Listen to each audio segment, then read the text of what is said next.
The magic നോവലിലേക്ക് ഏവർക്കും സ്വാഗതം. Kamala ഗോവിന്ദൻ്റെ വാമം part 10.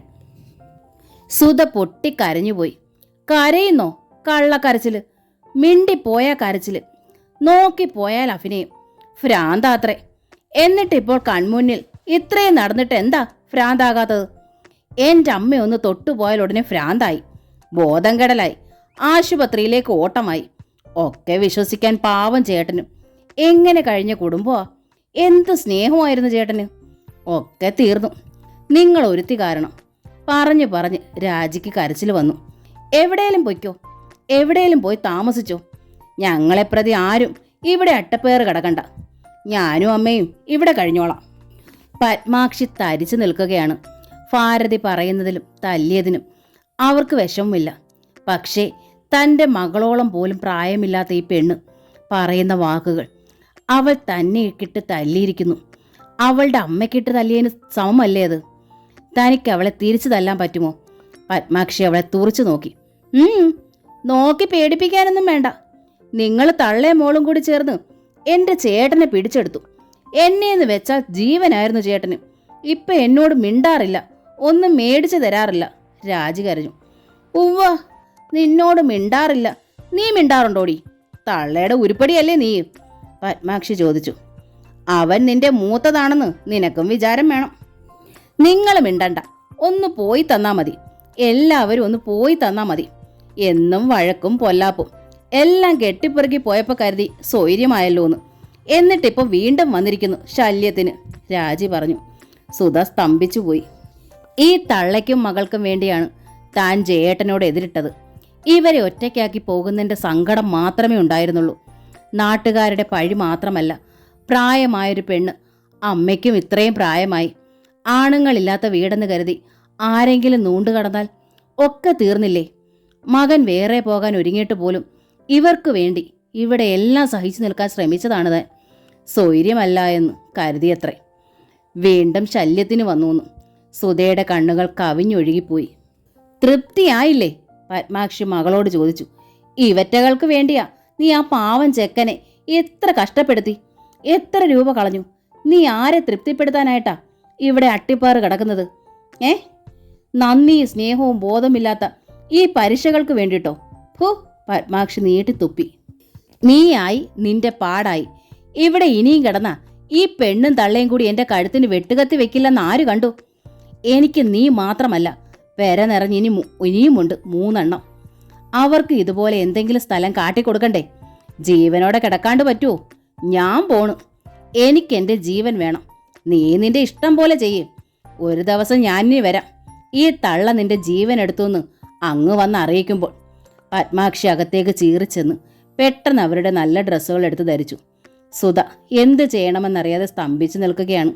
ഭാരതിയുടെ ചുണ്ടിൽ വിജയത്തിൻ്റെ ചിരി. നീ ചെന്ന് നിന്റെ അമ്മയുടെ കാല് പിടിക്കടി, വിടണ്ട. ഭാരതി സ്തംഭിച്ചു നിൽക്കുന്ന സുധയോട് പറഞ്ഞു.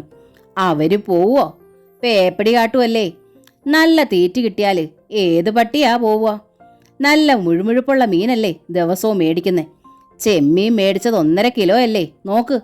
മണ്ണിപ്പോയെന്ന് കരുതി ഉപേക്ഷിക്കണ്ട. പെറുക്കി എടുത്ത് പൊളിച്ച് കഴുകിയെടുത്തോ, തിന്നാം. ഭാരതി പുച്ഛത്തോടെ നീട്ടി തുപ്പി. സുധ മെല്ലെ നടന്നു. ഭാരതി വിളിച്ചു പറഞ്ഞു. നിനക്ക് കട്ടിൽമേൽ മലന്ന് കിടന്ന് തിന്നണമെങ്കിൽ നിന്റെ തള്ളയെ വിടണ്ട കേട്ടോ. നിന്റെ അമ്മ ചെയ്യുന്നത് പോലെ ഒരു നേരത്തെ തീറ്റിക്കായി നിന്റെ തുണി അലക്കാനും നിന്നെ കുളിപ്പിച്ചു തരാനും ഭാരതിയെ കിട്ടൂല. പട്ടിണിയാണെങ്കിൽ ഭാരതി മുണ്ട് മുറുകി കൊടുക്കും. ഒരുത്തിയുടെ സേവാപ്പണിക്ക് പോകത്തില്ല. സുധ മിണ്ടിയില്ല, തിരിഞ്ഞു നോക്കിയില്ല, അകത്തേക്ക് കടന്നുപോയി. ഒക്കെ പെറുക്കിക്കൊണ്ട് പോയപ്പോൾ ശല്യം തീർന്നല്ലോ എന്ന് കരുതിയതാ. രാജി പിറുപിറുത്തു. ഇപ്പൊ പണ്ടത്തേൻ്റെ പിന്നത്തേതായി. വഴക്കില്ലാണ്ട് ഒരു ദിവസമെങ്കിലും ഇവിടെ കഴിയാനൊക്കുവോ? എൻ്റെ ഭഗവതി, നീ ചേട്ടൻ്റെ വാല് പിടുത്തമല്ലായിരുന്നു കൂടി. അവനിപ്പം നിന്നോട് മിണ്ടിയിട്ട് എത്ര നാളായടി? ഭാരതി ചോദിച്ചു. കാണുന്നുണ്ടോ നീ? അവൻ എന്നോട് അക്ഷരം മിണ്ടുന്നുണ്ടോ? ഈ ഭാഗത്തേക്ക് വരുന്നുണ്ടോ? ദിവസം ഓരോ പൊതിക്കെട്ടും കൊണ്ട് വരുന്നത് കണ്ടോ? ആ തള്ള അത് വാങ്ങിക്കുന്നു, വീതം വെക്കുന്നു. ഭാരതി കരഞ്ഞുപോയി. പെറ്റ തള്ള ഇപ്പുറത്തിരിക്കുമ്പോൾ അനുഭവിക്കൂ അവൻ ഏറെ. ഞാൻ പ്രാഗിയാൽ പറ്റും. എങ്ങനെ വളർത്തിയതാ ദുഷ്ടൻ. അവൻ മുറിയിൽ അമ്മയും മകളെയും കിടത്തിയിട്ട് വരാന്തയിലാ കിടക്കുന്നത്. ഇവൻ ഇത്രയ്ക്ക് കോന്തനായതെങ്ങനാന്നാ ഞാൻ ഓർക്കുന്നേ. എൻ്റെ വയറ്റിൽ പിറന്നതാണോ ഇവൻ? എന്നാലും ചേട്ടനെ കുറിച്ച് ഞാനും ഇത്രയ്ക്കൊന്നും ഓർത്തില്ല. ഇങ്ങനെയൊക്കെ പെരുമാറാൻ എങ്ങനെ കഴിയണു? രാജിക്കതാണ് സങ്കടം. ഓരോ പ്രാവശ്യവും ശമ്പളം കിട്ടുമ്പോൾ രാജി നിനക്ക് എന്നാ വേണ്ടതെന്ന് ചോദിക്കുന്നതല്ലേ. ഇത്തവണ ഒന്നും ചോദിച്ചോ? ആശുപത്രിയിൽ ഞാൻ ചെന്നത് തന്നെ ഒരു സാരി മേടിച്ചു തരാൻ പറയാനാ. അപ്പുറത്ത് ഷോഫയ്ക്ക് നല്ലൊരു സാരി മേടിച്ചു. ഞാൻ കാണാൻ വേണ്ടി അവളത് ഉടുത്തുകൊണ്ട് മുറ്റത്തൊരു നിൽപ്പ്. അതുകൊണ്ടാ ചോദിക്കാൻ ചെന്നത്. പക്ഷേങ്കിൽ ചേട്ടൻ്റെ മുഖം കണ്ടപ്പോൾ ചോദിക്കാനേ തോന്നിയില്ല. എനിക്കങ്ങ് കരച്ചിൽ വന്നു. ചേച്ചിയുടെ തുണിയൊക്കെ നനഞ്ഞു പോയെന്ന് പറഞ്ഞപ്പോഴത്തെ ഭാവം. തുണി നനഞ്ഞു പോയത് ഞാൻ എന്തോ മനഃപൂർവ്വം ചെയ്തിട്ടാണെന്നാ ചേട്ടൻ്റെ വിചാരം. അനുഭവിച്ചോടി, ഇനിയും വരാനിരിക്കുന്നതേ ഉള്ളൂ. ആദ്യമായിട്ടൊരു ആൺകൊച്ചിനെയാണല്ലോ ദൈവം തന്നത് എന്ന് ഓർത്തപ്പോൾ എന്തൊരു സന്തോഷമായിരുന്നു. ആണാന്ന് കേട്ടപ്പോൾ അതിയാന് സന്തോഷിച്ചു. നിന്റെ അപ്പനെ വയസ്സുകാലത്ത് വെള്ളം തരുമല്ലോന്നും. ദേ ഇപ്പം കിട്ടുന്നില്ലേ വെള്ളം? ആ തലവിധി. ആണിനെ പെറാതിരിക്കുന്നതാ നല്ലത്. പെൺപിള്ളേരായാൽ വല്ല വിധേനയും വല്ലോൻ്റെയും തോളിൽ കെട്ടിച്ചു വിട്ടാൽ മതിയല്ലോ. ഭാരതി കണ്ണീരൊപ്പി. നന്നായി അതിയാൻ്റെ തല നേരത്തെ പോയത്. ഇതൊന്നും കാണണ്ടേയും കേൾക്കണ്ടേയും ഇല്ലല്ലോ. വേഗം പോയല്ലോ. എല്ലാം അനുഭവിക്കാൻ ബാക്കിയുള്ളവളെ എന്തിനാ ഇങ്ങനെ ഇട്ടിരിക്കുന്നേ? ദേണ്ടിപ്പോ നയാ പൈസ കയ്യിലില്ല. ആരേലും ഉണ്ടോ തരാൻ? ഒരുത്തി 1.5 കിലോ ചെമ്മീൻ മേടിച്ച് എൻ്റെ മുമ്പിൽ വെച്ച് പൊളിച്ചു. എൻ്റെ 1/2 കിലോ മേടിക്കാൻ ഗതിയുണ്ടായിരുന്നില്ലല്ലോ ഭഗവതി. ജീവിക്കണ്ട, ചത്താ മതി. ഭാരതി ഉറക്കെ ഏങ്ങലടിച്ചു. ഇതാ ഇപ്പം നന്നായത്. ബാങ്കിൽ കാശില്ലേ? അമ്മ അതേല് കുറച്ചിങ് എടുക്ക്. അമ്മയ്ക്ക് ഇഷ്ടം പോലെ മീൻ മേടിക്കാമല്ലോ, രാജി പറഞ്ഞു. ഏരണം കെട്ടതേ. ബാങ്കിൽ നിന്ന് രൂപയെടുത്ത് മീൻ മേടിക്കാൻ. അരിച്ച് പെറുക്കി ചുരുക്കി 5-6 രൂപ ബാങ്കിലിട്ടത് മീൻ മേടിച്ച് തിന്നാനല്ല. നിന്റെ കഴുത്തേൽ താലി വെക്കാൻ ഏതെങ്കിലും ഒരു കോന്തം വന്നാൽ ഒന്നിൻ്റെ പുറകെ ഒരു തള്ളെന്ന പോലെ എടുക്കാലോ എന്ന് കരുതിയിട്ടാ. ബോധമില്ലാത്ത ജന്തു. മൈക്കും വെച്ച് പ്രസംഗിക്കടി. അമ്മ ബാങ്കിൽ കോടിക്കണക്കിന് ഇട്ടിരിക്കുവാന്നു. രാജി അയ്യടാന്നായിപ്പോയി. ജയൻ കൊടുക്കുന്ന രൂപയിൽ നിന്ന് ഓരോ ആവശ്യത്തിൻ്റെ പട്ടിക നുണ പറഞ്ഞ് ഭാരതി കുറേയേറെ രൂപ ഓരോ മാസവും കിഴിച്ചെടുക്കും, ബാങ്കിലിടും. പണം എത്ര പെട്ടെന്ന് തീരുന്നു എന്ന് ജയനും അമ്പരക്കും. പക്ഷേ ഭാരതിയോട് കണക്ക് ചോദിക്കാൻ വയ്യ. ഭൂകമ്പം ഉണ്ടാകും. അതുകൊണ്ട് ചോദിക്കാറില്ല. ആവശ്യങ്ങൾ പറയുമ്പോൾ കടം വാങ്ങിയെങ്കിലും കൊടുക്കും. ഇപ്പോൾ ഈ മാസം ജയൻ പൈസയൊന്നും കൊടുത്തിട്ടില്ല. ആശുപത്രിയിൽ നല്ലൊരു തുകയായി. മിച്ചം ഉണ്ടായിട്ട് വേണ്ടേ കൊടുക്കാൻ? സുധയ്ക്ക് മരുന്ന് വാങ്ങിയതും അരിയും മീനും മറ്റ് സാധനങ്ങളും വാങ്ങിയതും നാരായണൻകുട്ടി പത്മാക്ഷിയെ ഏൽപ്പിച്ചിട്ട് പോയ പണം കൊണ്ടാണെന്ന് ഭാരതിക്ക് അറിയില്ലല്ലോ. ഊഹിക്കാനും ഊഹം സത്യമാക്കി പറയാനുമേ എന്നും അവർ ശ്രമിച്ചിരുന്നുള്ളൂ.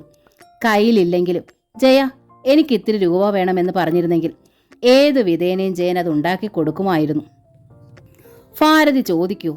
മകൻ എപ്പോഴും തൻ്റെ മുമ്പിൽ താഴണമെന്നേ അവർക്ക് വാശിയുള്ളൂ. അമ്മ എന്ന സ്ഥാനത്തിന് ആകാശത്തോളം വലിപ്പമുണ്ട്.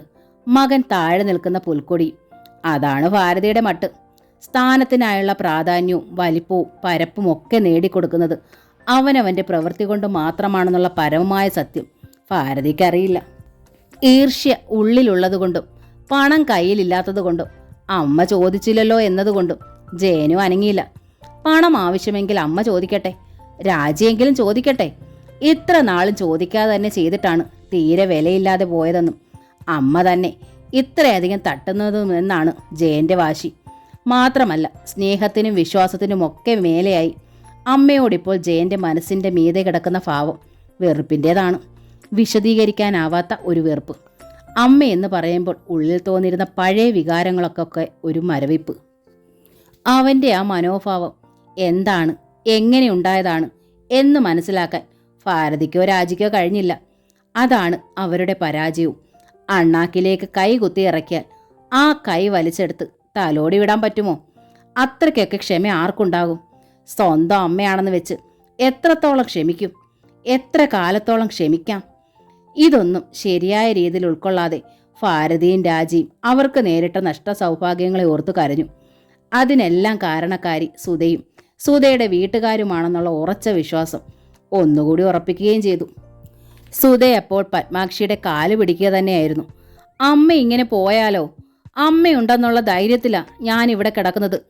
എനിക്കാകെ പേടിയാ അമ്മേ. അമ്മ പോകല്ലേ. നിന്നോടാര് പറഞ്ഞടി ഇവിടെ കിടക്കാൻ?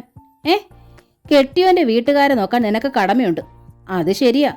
പക്ഷേ അതുപോലെ ഉള്ളവരാകണം. തലയ്ക്ക് മുകളിൽ കൊടുവാളും പിടിച്ച് നിൽക്കുന്നവരുടെ കാൽക്കൽ പൂജിക്കാഞ്ഞിട്ട് നിനക്കെന്താ ഇത്ര സൂക്കേടെന്നാ എൻ്റെ ചോദ്യം. അവരുടെ മകൻ മടുത്തെടുത്ത് നിനക്കെന്താ ഇത്ര സ്നേഹമൊലിപ്പ്? സുധ മിണ്ടിയില്ല. അയ്യോ, അമ്മയും മോളെയും വിട്ടുപോകുന്ന കാര്യമോർത്തപ്പോ നിന്റെ ചങ്ക് കഴിച്ചുപോയി. ഇവർക്ക് വേണ്ടിയല്ലൂടി നീ ആ ചെറുക്കനെ ചക്രശ്വാസം വലിപ്പിച്ചത്. ഞാൻ അമ്മയോടെല്ലാം പറഞ്ഞതല്ലേ അമ്മയുടെയും രാജിയുടെ സ്വഭാവമൊക്കെ. സുധ ശബ്ദം താഴ്ത്തി. പറഞ്ഞതാടി, സമ്മതിച്ചു. ഒരു കണ്ണും ഒരു ചെവിയും ഇല്ലെന്ന് കരുതി തന്നെയാ 4-5 ദിവസം കഴിഞ്ഞത്. പക്ഷെ പറ്റത്തില്ല. 2 കണ്ണും 2 ചെവിയും ഇല്ലെന്ന് വെച്ചാലും ഇവിടെ രക്ഷയില്ല. ഇവിടെയുള്ളവർ കുത്തിമറിച്ചിടും. ബോധം കെട്ട ശവങ്ങള്. നിനക്കറിയാമല്ലോ, നിന്റെ അപ്പനെയും കെട്ടിക്കാറായ 3 പെമ്പുള്ളാരെയും തന്നെ വിട്ടിട്ടാ ഞാൻ ഇവിടെ നിൽക്കുന്നതെന്ന്. നിന്നെ എല്ലും തോലും വെപ്പിച്ചെടുക്കാൻ മാത്രമല്ല, ഈ തള്ള നിന്റെ കഴുത്ത് കണ്ടിക്കുമോന്നു കൂടി പേടിച്ചു തന്നെയാ. നിനക്കിവിടെ കഴിഞ്ഞാലല്ലേ ഉറക്കം വരൂ. സുധയുടെ ഭാവം ദയനീയമായി. പെണ്ണെ, നിനക്കറിയാമോ? പത്മാക്ഷിയുടെ സ്വരവും തെല്ല് പതറി. ഈ തള്ള ഒരിടി നിന്റെ തലക്കിട്ടടിച്ചിട്ട് എത്ര ദിവസം നീ ആശുപത്രി കിടന്നു നിന്നു? 2 ആഴ്ച കഴിഞ്ഞേ പിന്നെ നീ ആളെ തിരിച്ചറിഞ്ഞത്. സുധ ഞെട്ടിപ്പോയി. 2 ആഴ്ചയോ? എന്നെ നിന്റെ അച്ഛനെ പോലും നീ തിരിച്ചറിഞ്ഞില്ല. 2 ആഴ്ച കഴിഞ്ഞു പോയിന്ന് നീ അറിഞ്ഞില്ല. നിന്റെ തുണിത്തൊമ്പെ പിടിച്ചോണ്ട് നിൽക്കുന്ന ഇത്തിരി ഇല്ലാത്ത ഈ കുഞ്ഞില്ലേ നിന്റെ മോള്. പെണ്ണെ, നീ അതിനെ കഴുത്തിന് പിടിച്ച് ഞെക്കിക്കൊല്ലാൻ നോക്കി. നിനക്കറിയാമോ? അമ്മേ. സുധ കണ്ണ് മിഴിച്ചപടി നിന്നു. പത്മാക്ഷിയും കരഞ്ഞു. ഇതൊന്നും പറയാൻ വേണ്ടി പറഞ്ഞതല്ല മോളെ. ഈ തള്ള ഒറ്റ ഒരുത്തി കാരണമായല്ല. പാവൻ ജയൻ, അവനെ സ്തുതിക്കണം. അവന്റെ സങ്കടം വിമ്മിട്ടം നീ കണ്ടില്ലല്ലോ. ആളെ തിരിച്ചറിയാണ്ട് നീ ഇരുന്ന് ഇരിപ്പ് കണ്ടപ്പോ ചെക്കൻ്റെ കണ്ണീന്ന് രക്തമാ ഒലിച്ചത്. കാശ് എത്ര മുടക്കി നിന്നെ ഒന്ന് ഈ പരുവത്തിലാക്കാൻ. കഷ്ടപ്പാടോ. ഒന്ന് തിരിഞ്ഞു നോക്കാത്ത ഈ മൂദേവി തള്ളയ്ക്കും മോൾക്കും വേണ്ടി നീ ആ ചെറുക്കനെ കൊല്ലാക്കൊല ചെയ്യിക്കുക അല്ലേ? എന്നിട്ട് നിനക്കെന്ത് പുണ്യം മേടിച്ച് ഏത് സ്വർഗത്തിൽ പോവാനാ? അല്ല, അതൊന്നറിയണമല്ലോ. സുധയ്ക്ക് തലയ്ക്ക് പെരുപ്പ് കയറുന്നത് പോലെ തോന്നി.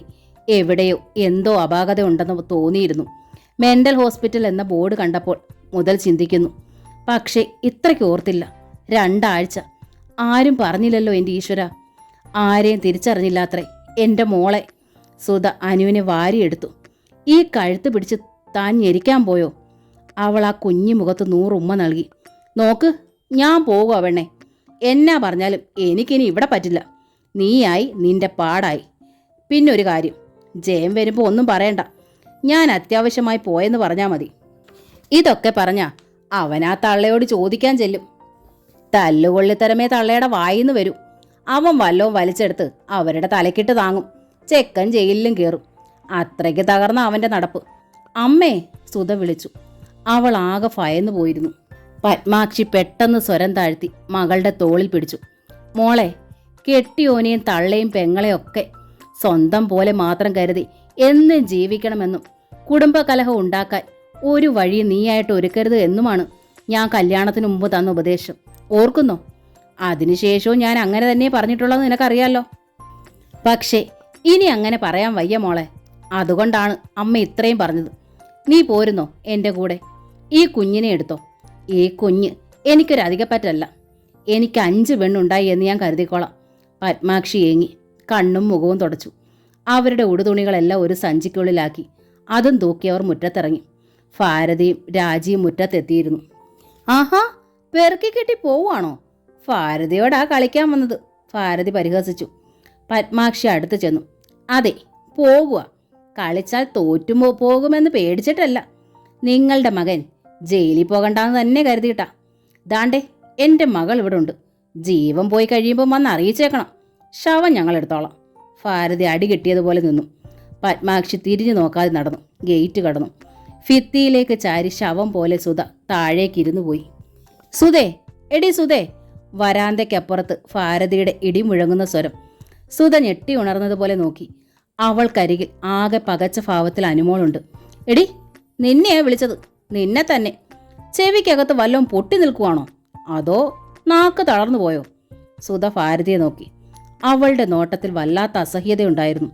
അതിലേറെ സങ്കടം. കണ്ണുകൾ നിറയാൻ തുടങ്ങിയിരുന്നു. ഇത്തിരി മുമ്പ് വരെ സംഭവിച്ചതൊക്കെ ഒരു പേക്കിനാവായി അവൾക്ക് തോന്നി. അമ്മ ഇത്തിരി മുമ്പ് വരെ തന്നോടൊപ്പം ഉണ്ടായിരുന്നു. തനിക്ക് അഭയവും ആശ്വാസ കേന്ദ്രവുമായിരുന്നു അമ്മ. അമ്മയുടെ തണൽ താൻ സുരക്ഷിതയായിരുന്നു. ഇതാ ഇപ്പോൾ അശരണയും തീരെ അഗതിയുമായിരിക്കുന്നു. ഭീതി അവളുടെ കണ്ണുകളിൽ നിഴൽ വീശി. അമ്മ പറഞ്ഞിട്ട് പോയ വാക്കുകൾ അവളുടെ തലച്ചോറിനുള്ളിൽ പെരുമ്പറയടിച്ചു. ജീവൻ പോയി കഴിയുമ്പോൾ വന്ന് അറിയിച്ചേക്കണം. ശവം ഞങ്ങൾ എടുത്തോളാം. തന്നെ കൊല്ലുമോ? ഇവർ തന്നെ കൊല്ലുമോ? സുധ അനുവിനെ ഒന്നുകൂടി മുറുകെ പിടിച്ചു. ഏക അഭയം അവളാണെന്ന മട്ടിൽ. എടി, നിന്നോടാ ചോദിച്ചത്. നിന്റെ അമ്മ 2 തവണ പറഞ്ഞു ഞാൻ നിന്നെ കൊല്ലുമെന്ന്. നേരാണോടി? നീ എങ്ങനെ നിന്റെ അമ്മയോട് പറഞ്ഞോടി? ഭാരതി അവൾക്ക് മുമ്പിലേക്ക് ലേശം കൂടി നീങ്ങി നിന്നു. താൻ ഭയപ്പെട്ട വിഷയം തന്നെ അമ്മയും പറയുന്നു. സുധ ഒന്നുകൂടി ചൂളിച്ചുരുങ്ങി. എന്നാടി തുറിച്ചു നോക്കുന്നേ? നീ പറഞ്ഞോന്നു. പറയും. നീ അതിലപ്പുറവും പറയും. അയ്യോ നിന്റെ തള്ള ഭദ്രകാളി! അമ്പോ എന്തൊരു ശക്തി! എന്നെ ഉന്തി മറിച്ചിട്ടു. എൻ്റെ ഭഗവതി, ഒരാണിനെ പെറ്റതിൻ്റെ കെടുതികൾ ഇനി എന്തൊക്കെ അനുഭവിക്കണോ? ഭാരതി സങ്കടപ്പെട്ടു. അതിയാൻ്റെ തലയെടുത്തപ്പം ശകലം വിഷം 2 മക്കൾക്കും കൊടുത്തങ്ങ് ഞാനും അങ്ങ് ചത്താൽ മതിയായിരുന്നു. ഇന്നിതൊന്നും അനുഭവിക്കണ്ടായിരുന്നു. പൊന്നേ തേനേന്ന് വിളിച്ച് ചോറൂറ്റി വിളമ്പിക്കൊടുത്ത് കഞ്ഞിവെള്ളം മോന്തിക്കൊണ്ട് ഞാൻ 2 എണ്ണത്തിനെ വളർത്തി. എന്താ ഫലം? ഒരുത്തന് ഞാനിപ്പോൾ ശത്രു, പരമശത്രു. കോടാലി എടുത്തു പലതവണ. ഇനി എടുക്കുന്നത് അവൻ എൻ്റെ തല വെട്ടിക്കീറാനായിരിക്കും. എൻ്റെ ഭഗവതി! ഭാരതി കിഴക്കോട്ട് തിരിഞ്ഞ് ആഞ്ഞലച്ചു. ചോദിച്ചോണേ? വീണ്ടും ആഞ്ഞലച്ചു.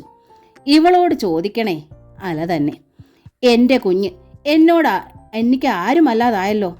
എന്നോടവൻ മിണ്ടിയിട്ട് ദിവസങ്ങളായല്ലോ. എനിക്കവൻ നയാ പൈസ തരാതായിട്ട് നാളെ എത്രയായോ? ഇതിന് തക്ക പാപം ഞാൻ എന്നാ ചെയ്തു അവനോട്? കണ്ണി കാണുന്ന കാര്യം തുറന്നു പറഞ്ഞതിനാണോ? എന്നെ കൊല്ലാൻ കൂടോത്രം ചെയ്തവരോട് മറുകൃതി ചോദിച്ചതിനാണോ? ഓരോ ചോദ്യത്തിന് ഇടപെട്ട് ഭാരതി സ്വന്തം നെഞ്ചിൽ ഊക്കനിടി ഇടിച്ചു. സങ്കടം കൊണ്ടവർക്ക് സഹിക്കാൻ വയ്യ. മകന്റെ മൗനവും അകൽച്ചയും ഭാരതി അത്രയേറെ ദുഃഖിപ്പിച്ചിരിക്കുന്നു. ഒടുവിലിപ്പോൾ ഞാനിതാ കൊലയാളിയായിരിക്കുന്നു. ശവം കൊണ്ട് പൊയ്ക്കോളാമെന്ന്. എന്നെ എന്തിനാണോ ഇങ്ങനെ ഇട്ടേക്കുന്നത്? എനിക്ക് ജീവിക്കണ്ടായേ? രാജി അമ്മയുടെ കയ്യിൽ 1-2 തവണ കുതറി പിടിച്ചു. കുതറി വിടിവിച്ചാണ് ഭാരതി വീണ്ടും അലച്ചത്. ഒടുവിൽ സഹി കെട്ടപ്പോൾ രാജിയും അലച്ചു. സ്വന്തം നെഞ്ചിൽ തന്നെ. ഭാരതി നിർത്തി മകളെ തുറിച്ചു നോക്കി. നീ എന്തിനാടി നിന്റെ ചങ്ക് തല്ലി പൊട്ടിക്കുന്നത്? അവർ ചോദിച്ചു. എനിക്കും ജീവിക്കണ്ട. ജീവിക്കണമെന്നില്ല. എനിക്ക് ആരിയ്ക്കുന്നു ഇവിടെ? ആർക്കും വേണ്ട. അമ്മ പോലും എല്ലാ ദേഷ്യവും തീർക്കുന്നത് എൻ്റെ നേരെ. ഞാനാ എല്ലാവർക്കും ഭാരം. ഞാനങ്ങ് ചത്തു തന്നേക്കാം. രാജി ഉറക്കെ കരഞ്ഞു. പോയി ചാകടി, ചാക്. ആരക്കാത്താ നീ ഇരിക്കുന്നത്? മൂത്ത് നരയ്ക്കാറായല്ലോ. ചാക്. അതാ നിനക്ക് പറഞ്ഞേക്കുന്നത്. ഭാരതി കടുപ്പിച്ചു പറഞ്ഞു. എൻ്റെ ദൈവമേ, എൻ്റെ ദൈവമേ, എൻ്റെ അച്ഛൻ ചത്തുപോയത് കൊണ്ടാണല്ലോ എനിക്ക് ഈ ഗതി വന്നത്. രാജി ഏങ്ങി കരയുക തന്നെ ചെയ്തു.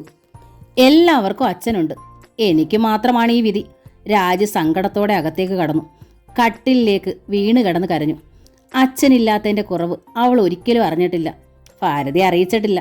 മാത്രമല്ല, ജയൻ അവൾക്ക് അച്ഛനും സഹോദരനുമായിരുന്നു. പക്ഷേ കുറച്ച് ദിവസങ്ങളായിട്ട് അവൾക്ക് അച്ഛനും സഹോദരനും ഒരുമിച്ച് നഷ്ടപ്പെട്ട ഒരു പ്രതീതി. രാജി, നിനക്ക് എന്തു വേണം എന്ന് എപ്പോഴും ചോദിക്കുമായിരുന്ന ചേട്ടൻ ഇപ്പോൾ മിണ്ടാറില്ല. താൻ എന്ത് തെറ്റ് ചെയ്തു? സുതേച്ചിയോട് അമ്മ എന്തെങ്കിലും പറഞ്ഞു കാണും. ജയേട്ടൻ സുതേച്ചിയുടെ വശം പിടിച്ച് എതിരിട്ടത് കൊണ്ടല്ലയോ അമ്മ ജയേട്ടനെ വഴക്കു പറഞ്ഞത്? അല്ലാതെ ജയേട്ടനോട് വഴക്കുണ്ടായിട്ടാണോ? ഇഷ്ടമില്ലാഞ്ഞിട്ടാണോ? അത് ജയേട്ടൻ മനസ്സിലാക്കിയോ? ജയേട്ടൻ ഇപ്പോൾ സുതേച്ചിയാ വലുത്, മറ്റുള്ളവരൊക്കെ ശത്രുക്കളും. ജയേട്ടൻ എന്തൊക്കെ ചെയ്തു? സുതേച്ചി ഇവിടെ വന്ന ദിവസം മുതൽ തുടങ്ങിയതാണ് സ്വൈര്യക്കേടും വഴക്കും.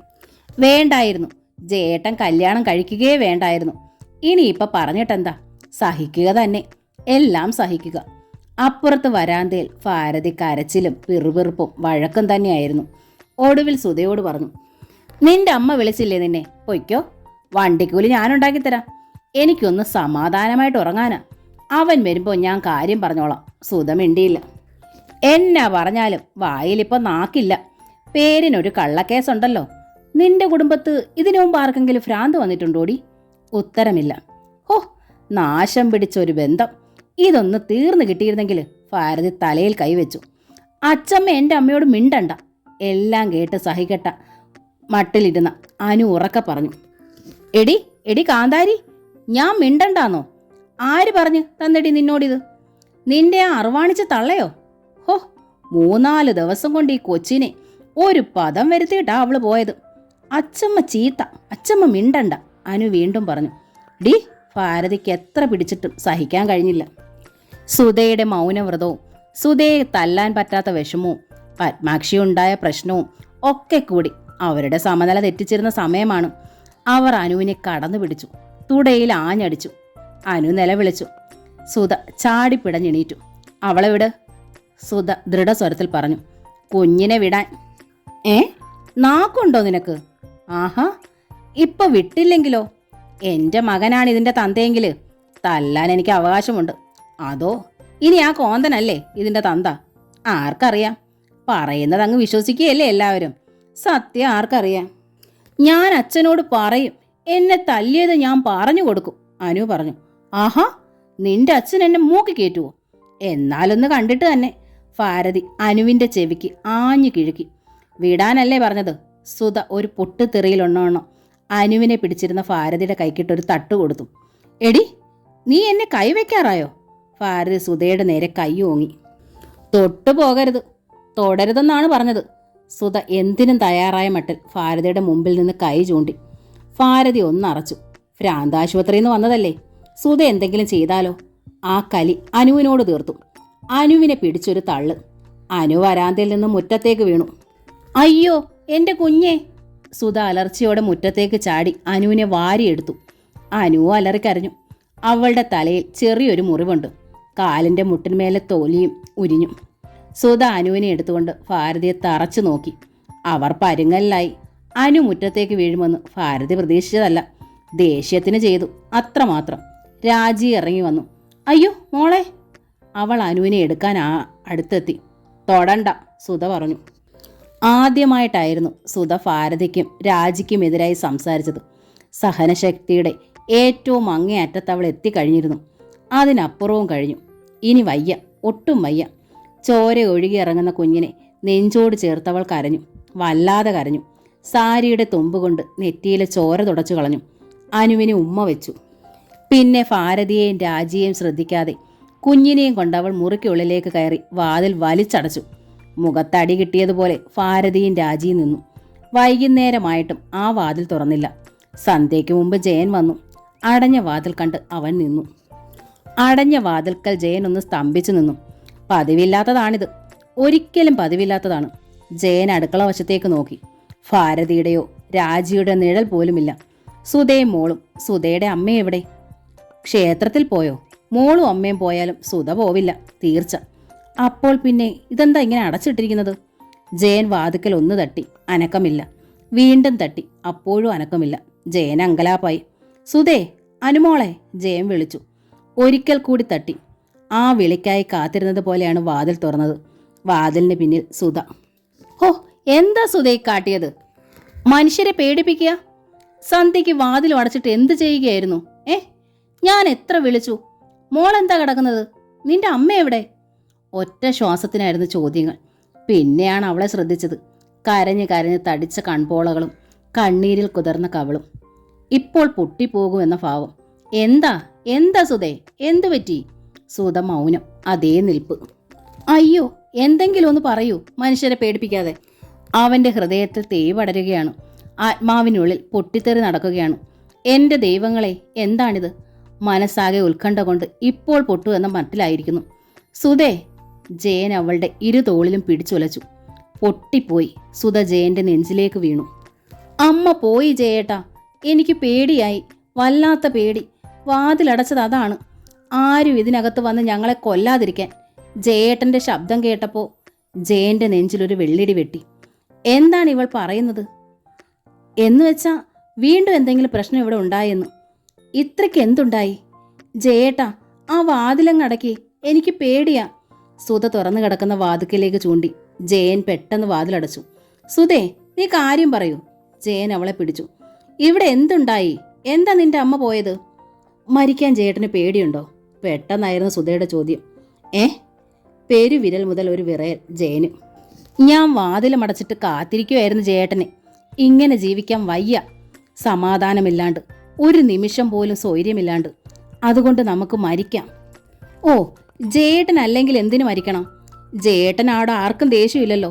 ദേഷ്യം എന്നോടല്ലേ ഉള്ളൂ. ശല്യം ഞാൻ മാത്രമാണ്. പണമില്ലാത്ത വീട്ടിൽ പിറന്ന പെണ്ണ് ഞാനല്ലേ.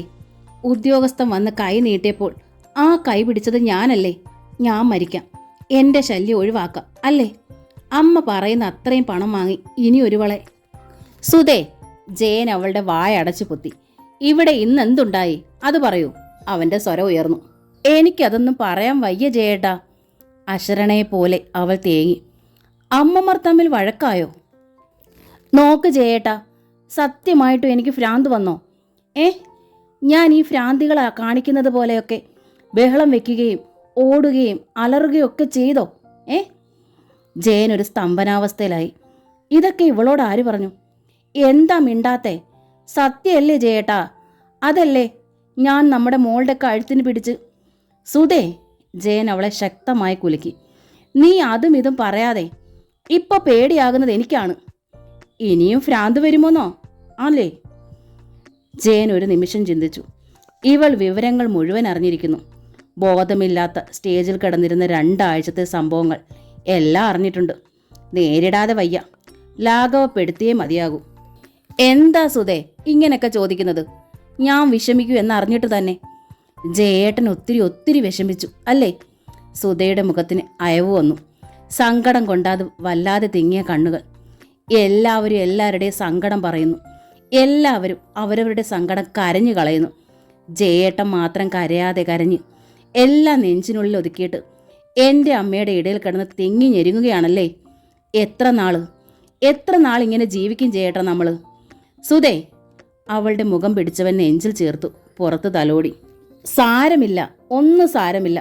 ഇതൊക്കെ തലയിലെഴുത്തിൻ്റെ ഒരു ഭാഗമാണ്. നമ്മളെല്ലാം ഈശ്വരൻ്റെ കളിപ്പാവകൾ. അങ്ങേര് അങ്ങോട്ടും ഇങ്ങോട്ടും നമ്മളെ ഇട്ട് തട്ടുന്നു. ക്ഷമിക്കണം, സഹിക്കണം, ക്ഷമ വിടരുത്. എന്നെ ഓർത്ത്, നമ്മുടെ പൊന്നു മോളെ ഓർത്ത്. ജയേട്ടാ, ഞാൻ നമ്മുടെ മോളെ. അതായി സുധയുടെ സങ്കടം. ഈ മൂടൊന്ന് മാറ്റിയെടുത്തേ മതിയാവൂ. എന്താണ് വഴി? ഓഫീസിൽ നിന്ന് ഇറങ്ങുമ്പോൾ തന്നെ നല്ല തലവേദന ഉണ്ടായിരുന്നു. മെഡിക്കൽ ഷോപ്പിൽ നിന്ന് 3-4 പിൽസ് വാങ്ങി, ഒരു നാരങ്ങാ വെള്ളം വാങ്ങി, ഒന്ന് ടൗണിൽ വെച്ച് തന്നെ കഴിച്ചു. ലേശം കുറവുണ്ട് താനും. എന്നാലും ആ വഴി പറയാം. സുധേ, നീ കരയാതെ. ഞാൻ പറഞ്ഞില്ലേ, മറക്കാം. നീ ഇവിടെ ഇരിക്കൂ. എനിക്ക് വല്ലാത്ത തലവേദന. ഒരു ഗുളിക കഴിക്കണം. വാരത്തിൽ ചെന്ന് ഞാൻ ലേശം വെള്ളം എടുക്കട്ടെ. തലവേദനയോ? സുധയുടെ മുഖത്ത് ഉത്കണ്ഠ പരന്നു. മരുന്നേറ്റു. വാരത്തിൽ കാപ്പിയൊന്നും ഉണ്ടാവില്ല. സുധ പരിങ്ങലോടെ പറഞ്ഞു. ഞാനൂടെ വരാം, വെള്ളം ചൂടാക്കി തരാം, അല്ലെങ്കിൽ കാപ്പി ഇട്ട് തരാം. അത് നല്ലതാണെന്ന് ജയനും തോന്നി. അവൾക്ക് ഈ മുറിയിലിരിപ്പ് അല്ലെങ്കിലും പറ്റിയതല്ല. ഇരുവരും കൂടി ഒരുമിച്ചാണ് വാതിക്കലെത്തിയത്. വാതിൽ തുറന്നതും തൊലി കിഴിയുന്ന ഭാവത്തിൽ ജയൻ പെട്ടെന്ന് പിൻവലിഞ്ഞുപോയി. സുധയ്ക്കും അതേ ഭാവം. ഭാരതിയും വല്ലാത്ത ചമ്മലോടെ തെല്ല് പിന്നോക്കം നിന്ന് അവരെ മിഴിച്ചു നോക്കി. കുനിഞ്ഞു നിന്ന് ചെവി വാതിലിനോട് ചേർത്ത് വെച്ച് നിൽക്കുകയായിരുന്നു ഭാരതി. മകനും ഭാര്യയും സന്ധ്യയ്ക്ക് മുറി അടച്ചിരുന്ന് എന്തു പറയുന്നു എന്നറിയാൻ ഒരമ്മയ്ക്ക് അവകാശമില്ലേ? ഉണ്ട്, അതാണ് ഭാരതിയുടെ ന്യായം. പക്ഷെ ഇത്ര പെട്ടെന്ന് വാതിൽ തുറക്കുമെന്ന് ഓർത്തില്ല, അത്ര തന്നെ. ജയന്റെ മുഖം വല്ലാതെ ചുവന്നു പോയി. ഇതിലപ്പുറം ഒരമ്മ എന്തു ചെയ്യാൻ? പക്ഷേ ചമ്മൽ ഒരു നിമിഷം കൊണ്ട് ഭാരതി മറച്ചു. പിന്നെ അമർഷത്തോടെ ചോദിച്ചു, എന്താടാ ഈ കുശുകുശിപ്പ്? ഇനിയും വല്ലതും കുഴിച്ചിടാനാണോ? കുഴിച്ചിടാനോ? ജയൻ ചോദിച്ചു. കോഴിത്തലയിൽ ചെയ്തിട്ട് എൻ്റെ തല പോയില്ല ഇതുവരെ. അല്ല, 41 ഇനിയും ദിവസമുണ്ടല്ലോ. ശക്തി പോരാന്ന് വെച്ചിട്ടാകും 4 ചുറ്റും കുഴിച്ചു മൂടുന്നത്. കുഴിച്ചു മൂടിയോ? എന്തോന്നു? നിന്റെ അമ്മയുടെ ശവം തന്നെ. ഭാരതി ചീറി. എന്നാ മൂടിയെന്ന് അവനറിയില്ല. എടാ, നീയുടെ ഒത്തോണ്ടാണല്ലോടാ പെറ്റ തള്ള കിട്ടി ചെയ്തത്. കൊല്ലാക്കൊല ചെയ്യാണ്ട് നീ ഒറ്റയടിക്ക് കൊല്ലടാ. പേടിപ്പിച്ചിട്ട് മിറ്റത്തൂടെ നടക്കാൻ വയ്യാണ്ടായി. ആറുവാണിച്ച് എവിടൊക്കെയാണ് കുഴിച്ചിട്ടിരിക്കുന്നതെന്ന് ആർക്കറിയാം? അമ്മയുടെ കാര്യം നോക്ക്. കുഴിച്ചിട്ടു. ആരെ കുഴിച്ചിട്ടു? ആഹാ, കാട്ടിത്തരാമടാ. ഭാരതി തെക്കുവശത്തേക്ക് ഓടി. പത്മാക്ഷി കുഴിച്ചിട്ട റോസാപ്പൂക്കൾ മാന്തിയെടുത്തു. ചെത്തിപ്പൂക്കളും പെറുക്കി വരാന്തയിൽ അതവൾ നിരത്തിയിട്ടു. നോക്കടാ, എടാ നോക്കാൻ, ഇത് എന്നതാടാ? ജയൻ ആ വാതിൽ വലിച്ചടച്ചു. തൽക്കാലം ഭാരതിയുടെ ശകാരത്തിൽ നിന്ന് ഏതു വിധേന ഒഴിവാകണം. വാതിലടച്ച് ജയൻ അതിനുള്ളിലിരുന്നു. ഭാരതി എന്തൊക്കെയോ കരയുകയും പറയുകയും പ്രാവുകയും ചെയ്തു. ജയൻ വാതിൽ തുറന്നില്ല. ശബ്ദവും ബഹളവും കേട്ട് അനു ഉണർന്നു. ജയനെ കണ്ടതും അനു ഏങ്ങി കരച്ചിലോടെ ഉറക്കെ പറഞ്ഞു, അച്ഛാ, അച്ചമ്മ എന്നെ തള്ളിയിട്ടു. ഞാൻ വീണു. നെറ്റിയിൽ ചോര വന്നു. അപ്പിടി വേദനയായിരുന്നു. ജയൻ കുഞ്ഞിനെ എടുത്തു. അച്ചമ്മ തള്ളിയിട്ടെന്നോ? ജയൻ അമ്പരന്നു. അമ്മയോട് വഴക്കുണ്ടാക്കല്ലേ എന്ന് പറഞ്ഞപ്പോൾ അച്ചമ്മ എന്നെ ഉന്തി തല്ലി അച്ഛാ. അമ്മമ്മ കരഞ്ഞോണ്ട് പോയി. അച്ചമ്മ അമ്മമ്മ ഉന്തിയിട്ടു. മീൻ മണ്ണിപ്പോയി. അവിടെ പകല് നടന്ന യുദ്ധത്തിൻ്റെ ഏതാണ്ടൊരു രൂപം ജയന് കിട്ടുകയാണ്. നെഞ്ച് വിങ്ങിപ്പൊളിയുന്നു. അച്ചമ്മ എന്തിനാണച്ചാ എപ്പോഴും ദേഷ്യപ്പെടുന്നേ? ജയൻ മിണ്ടിയില്ല. സുധയെ നോക്കി. അവൾ മുഖം താഴ്ത്തി. ഉള്ളിലെ തീയും നീറ്റലും വിണ്ടുപൊളിയുന്ന വേദനയും ജയൻ അമർത്തി പിടിച്ചു. പുറമേ ശാന്തത നടിച്ചു. സുധയോട് ചോദിച്ചു, നീ മരുന്ന് കഴിച്ചോ? ആഹാരം വല്ലതും കഴിച്ചോ? അവളുടെ കണ്ണുകൾ അറിയാതെ നിറഞ്ഞു. അമ്മയുടെ സങ്കടം ഒക്കെ സമയത്ത് തരുന്നതാണ്. മീൻവെള്ളവും മീനും തലവഴി ഒഴിച്ചു. കുളിക്കാതെ അതുപടിയാണ് ഊടുതുണി മാറി ധരിച്ചു പോയത്. സുധയ്ക്ക് കരയാൻ തോന്നി. മോൾ പറഞ്ഞതിനേക്കാൾ എന്തൊക്കെയോ സംഭവങ്ങൾ ഉണ്ടായിട്ടുണ്ട്. ജയൻ ഊഹിച്ചു. അത്രമേൽ പ്രശ്നങ്ങളില്ലെങ്കിൽ സുധയുടെ അമ്മ പോകില്ല, തീർച്ച. ഇനി പോകാൻ ഇറങ്ങിയതാണ് അന്ന്. തിരിച്ചു വന്നപ്പോഴെങ്കിലും അമ്മ മയപ്പെടുമെന്ന് ഒരു പ്രതീക്ഷയുണ്ടായിരുന്നു. ക്രമേണ എല്ലാം ശരിയാകുമെന്നും. ഇല്ല, അതുണ്ടാവില്ല, ഡോക്ടർ പറഞ്ഞതോർത്തു. എന്തും വരട്ടെ എന്ന് ജയൻ നിശ്ചയിച്ചു. രണ്ടിലൊന്നറിയണമല്ലോ, ഈ ജീവിതത്തേക്കാൾ നരകം മറ്റെന്തുണ്ട്? ഇങ്ങനെ വയ്യ. എന്തും നേരിടാൻ തന്നെ ജയൻ ഉറച്ചു. നേരം പുലരാൻ കാത്തിരുന്നു. നന്നേ പുലർന്നിട്ടേ ഭാരതിയും രാജി എണീക്കുക പതിവുള്ളൂ. എണീറ്റ് വരുമ്പോൾ കണ്ടതോ, ഒരു മിനി ലോറി സ്റ്റാർട്ട് ചെയ്യുന്നു. അത് പാഞ്ഞു പോകുന്നു. ഭാരതി ഓടി ജയൻ്റെ മുറിവാതിക്കലെത്തി. അതിനകം ശൂന്യം. ആരുമില്ല, സാധനങ്ങൾ ഒന്നുമില്ല. വാമം എന്ന നോവലിൻ്റെ ഈ ഭാഗം ഇവിടെ പൂർണ്ണമാവുകയാണ്. അടുത്ത ഭാഗം ഉടൻ തന്നെ അപ്ലോഡ് ചെയ്യുന്നതായിരിക്കും. Thank you. എനിക്കതൊന്നും പറയാൻ വയ്യ ജയേട്ടാ. അശരണയെ പോലെ അവൾ തേങ്ങി.